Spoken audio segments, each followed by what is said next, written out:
mga 15 minutes, 20 minutes baliktaran para tutuloy ko ito na. So ito naman, lipat tayo sa sabaw. Okay, ito na, kumulo na siya. So lagyan natin itong gulay. Lagyan ito ang kamatis, sibuyas,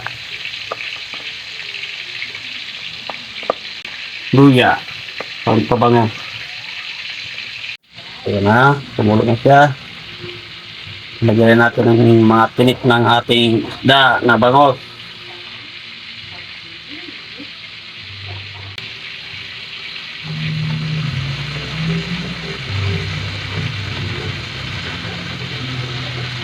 Tama natin ng piligrin para gulapan sila dyan.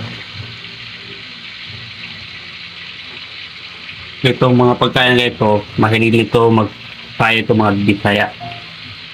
So kami mga taga-Bukid, yan. Ito ang paborito namin, sabaw na isda. Kaya mga boss, malapit na maluto ating bangos. Mga 5 minutes na lang yan, pwede na yan. Luto na yan mga boss.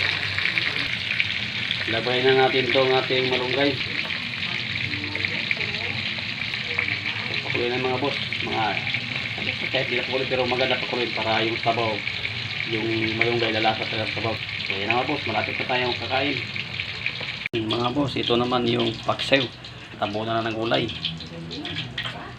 Tuloy natin yan, mga 15 minutes lang ulit yan. Luto na yan. Okay, so ito na. Luto na siya. Yan ang sinabaw. Tinulang ng bangos na buto-buto. Ito yung boss yung sasabi ko sa inyo na pag alis kayo yung tinik ng mapino, yan, buuhin nyo lang. Yan o. Huwag nyo lang anuhin kasi malasa man yan. Huwag nyo na. Pakain na sa pusa yan. Ayan, pwede sipsipin niya yan ang preto. Tapos, dagdagan naman niya ng pampalasa. Ito.